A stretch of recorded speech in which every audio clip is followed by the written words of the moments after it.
Just be brave, okay? Yes, Mommy. Roman Roy is an exhibitionist, and not just when he's giving New York City a view from his office. He's an emotional exhibitionist, wanting people to see and acknowledge how screwed up he and his family are. Your family. He used to lock me in a cage. What the f? No, that's a true story. It's this predilection that leads to the Succession fan-favorite game in which Gerri tells Roman how sick he is, and Roman listens attentively. You are a revolting little worm, aren't you? But Roman's kinkiness doesn't just make him a memorable treat of a character. His particular perversities outline the Roy family's psychological pitfalls. His absent mother, Caroline, shaped his masochistic personality. Cold and inhospitable. Seems to check out. His father Logan's abusive parenting resulted in Roman's arrested development, stuck in his childhood trauma and never maturing. You stole my idea. You stole my idea. What are you, 6? And more broadly for the Roys, sex revolves around power plays. Go on. Mistress. Business power plays use the language of sex, and love is associated with humiliation and pain. Initially written as a bratty, congenitally sadistic King Joffrey type, Can you hit a ball? Yeah. Great, because I will give you $1 million if you hit a home run. over Succession's first season, Roman's character unfolds into the filthy-minded, sad clown of corporate America we love today. A court jester-type character, he's more aware of how the family looks to outsiders than the rest, becoming a running commentary on Roy family pathology. You know, Waystar Royco? We do hate speech and roller coasters. We don't usually get insight into the jester character's feelings, but with Roman, we see where his pain comes from, what makes him compulsively crack jokes. And the season 3 finale gives us hope that he just might be able to escape his father's influence and find a way to become a separate, more whole human being. Here's our take on Roman Roy and how the way out of his trauma is going through it again and again and again. You need an intervention. Yeah, totally. Yeah.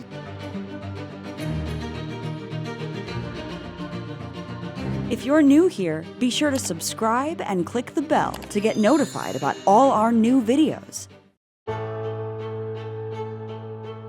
It's safe to say there's something wrong with Roman, although no one is sure what exactly. The f is wrong with you? I don't know.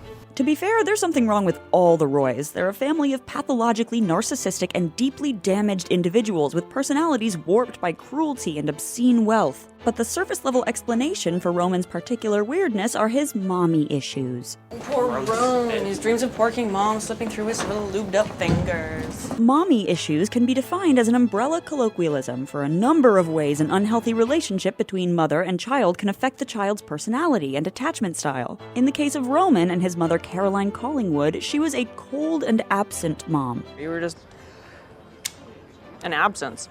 Caroline is a textbook narcissist, turning any criticism her kids have back on them and making herself the victim. I was 10, Mom. I was a f***ing kid.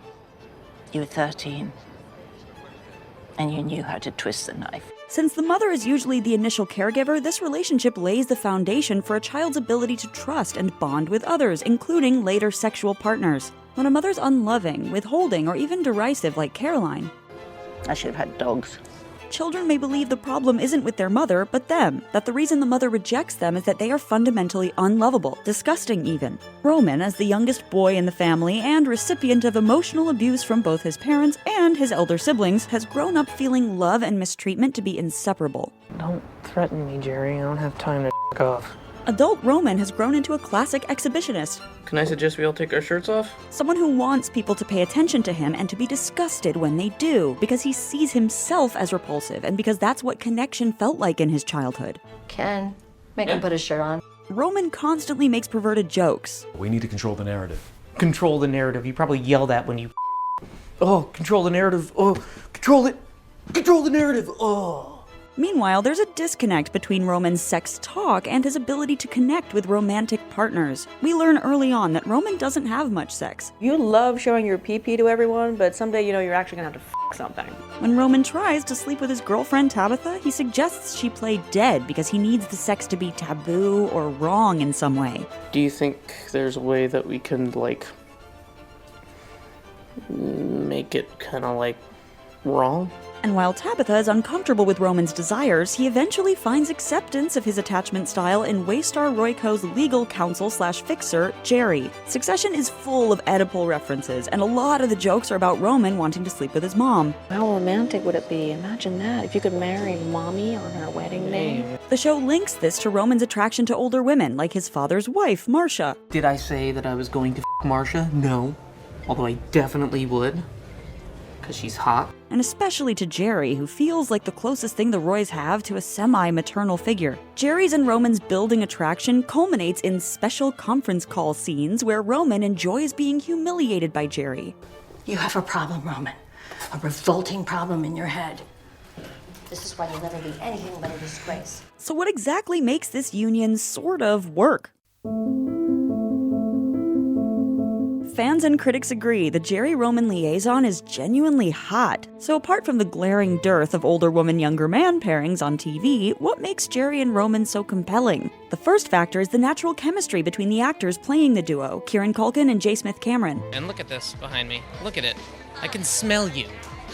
You think you could sneak up on me with that perfume? The Gerri-Roman flirtation originated from the two actors goofing off on set. Kieran Culkin explained how their chemistry ended up written into the script. I said something really, gross sexual to Gerri, and she, rolled her eyes. He saw that in the edit, and he was like, oh, these guys, okay, there's a thing here. The second factor that makes their relationship interesting is the age gap. The older woman-younger man relationship is a rarity on screen and in life, while the reverse is omnipresent. Logan, Roman's father, is so disgusted by Roman's sexual attraction to Gerri that when he discovers it, this is the moment that essentially changes his mind about his plan to anoint Roman as his heir. She's 1,000,000 years old. It's f***ing disgusting. Of course, Logan himself is engaged in an affair with a far larger age gap. Clearly Done, Gerri, please. Showing memes to a young menial? Tale as old as time. But to Logan, dating a younger woman reinforces the status and power of dominant man, while dating a woman much older indicates the opposite, a desire to be dominated and a weakness or perversity. So what is it, son? Are you scared of Logan's views aren't that far off from our general culture's attitudes. When we do see older woman-younger man couplings on screen, they tend to follow the cougar trope. So where's your little date tonight?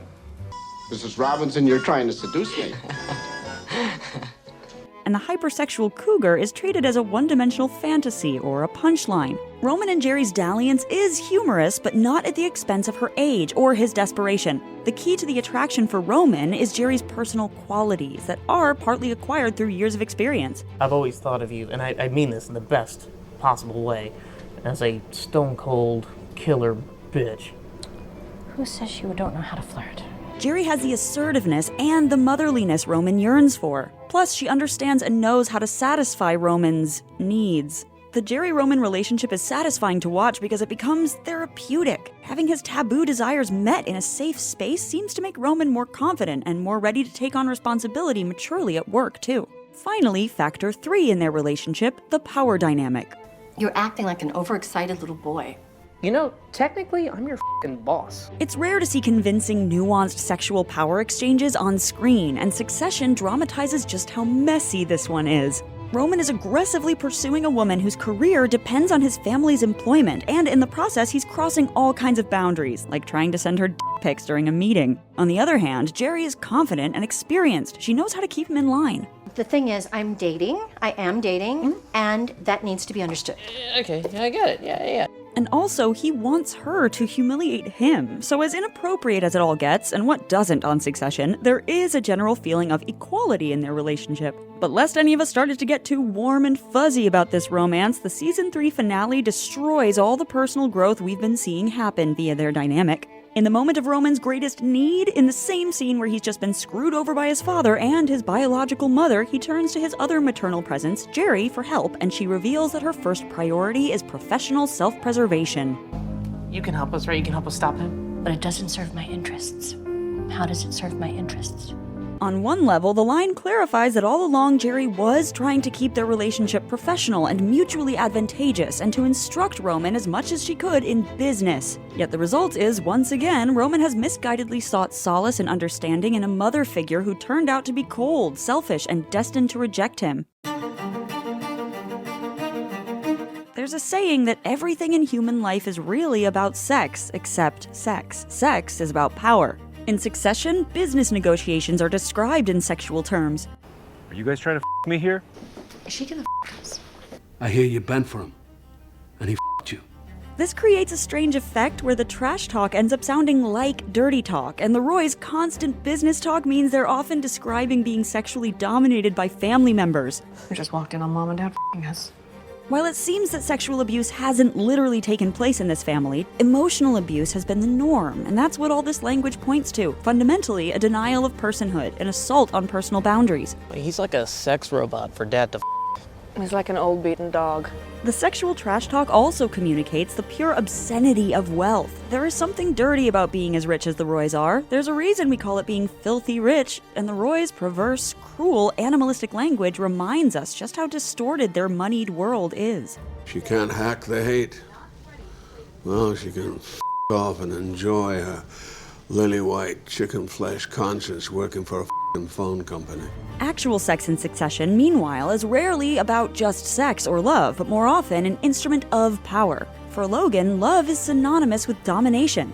Love, fear, whatever. And the kids learn their father's lesson. Offering love to someone is an invitation for them to hurt you. That's why we routinely see the siblings mistrust each other's declarations of love. I love you. Oh, you're such a bitch. We love you. What is this? What's the angle?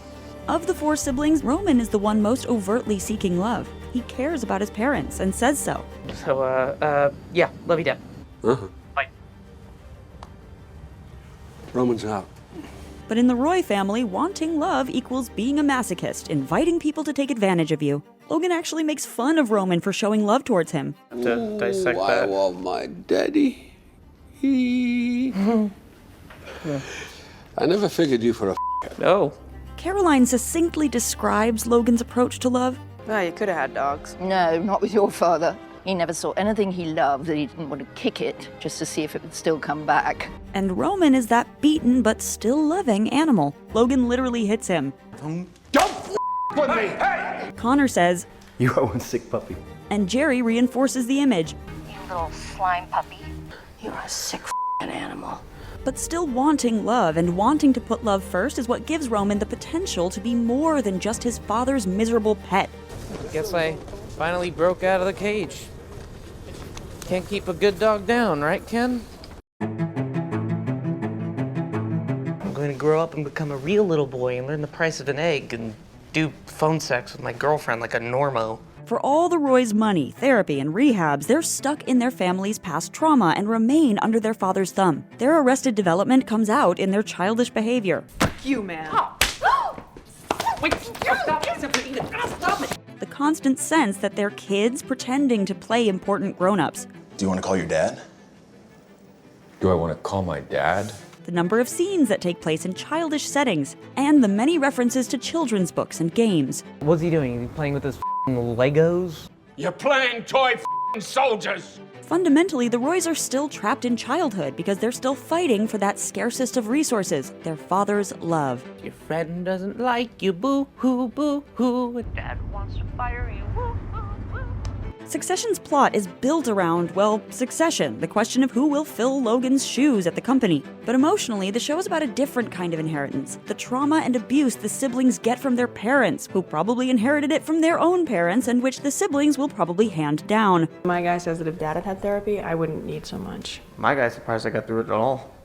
I'm not sure you did make it through it all. So by season 3, it becomes clear that what matters isn't who becomes CEO, but rather who can evade being the successor to the Roy's parents' pathology. In the season, Roman is for a time kind of groomed to be CEO by his dad, and we start to see how Roman could potentially gloss over his performative weirdness and be accepted as the typical asshole CEO in his father's vein. He even puts himself so deeply into the role of uncaring rich asshole boss that he supports a neo-Nazi presidential candidate. Stop being a dirty little pixie and whispering swastikas in Dad's ear. Then, as we saw, the lewd text meant for Gerri reignites his dad's fears that Roman is just too weird and impulsive. In the finale, Logan again seems to offer this lifeline to Roman to make himself in Logan's model.